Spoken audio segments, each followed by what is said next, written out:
And they turned them around. And today, if you go to a Japanese company, there is no distinction in any way between the managers and the workers. And this is something which we tried in Maruti, and I can tell you it works very well.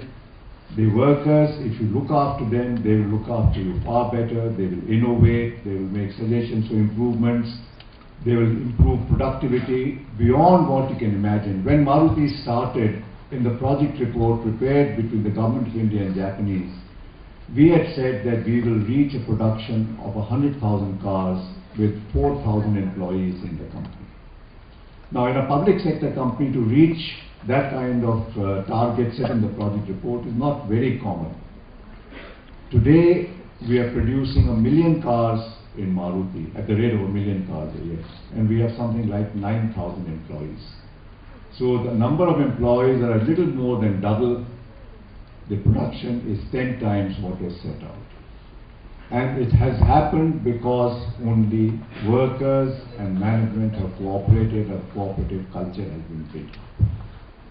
We need to bring in a new work culture in India. I believe if we're going to compete with the rest of the world, we need a new work culture, and this is the kind of work culture I'm talking about. This work culture cannot come if top management, promoters do not set an example for the workers. It cannot come if workers feel that they are being exploited.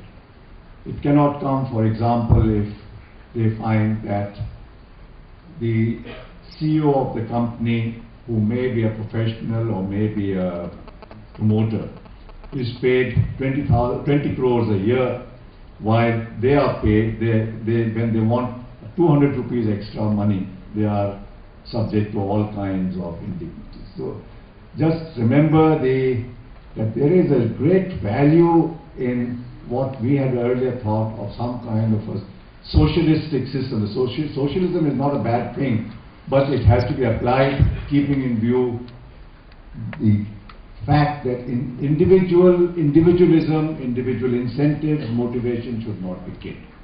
And socialism, where it is practiced, killed you. So my request is, please try and build in a work culture, educate people, communicate, and I think you will find great rewards. The other 2 points I wanted to make quickly is that, as Professor Bhattacharya said, you have a lifelong learning process.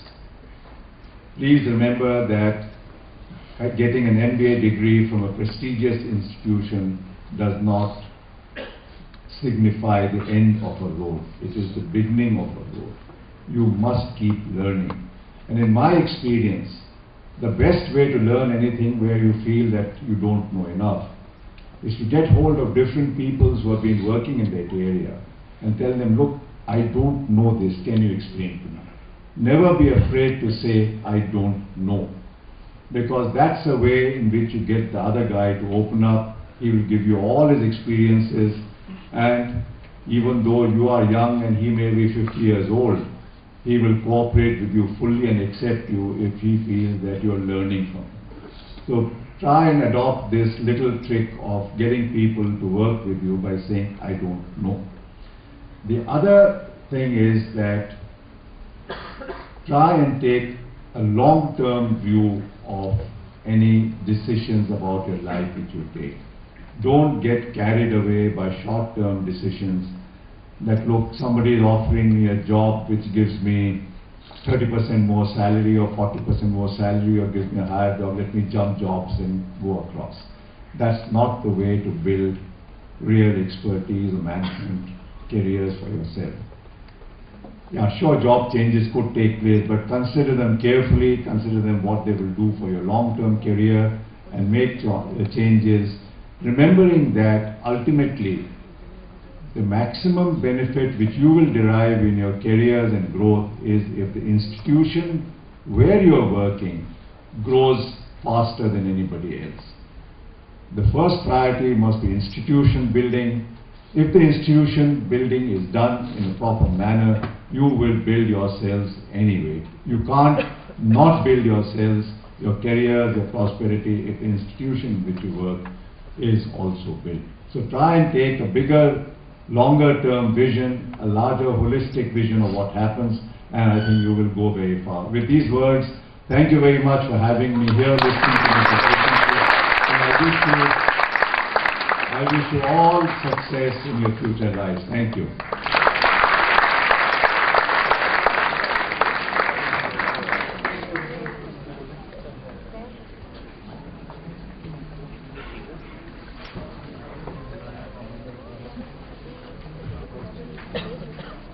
Thank you very much for your convocation address. Do I have your permission to declare the convocation closed? I declare the convocation closed. I also request everybody in the audience to please rise in their seats for the national anthem.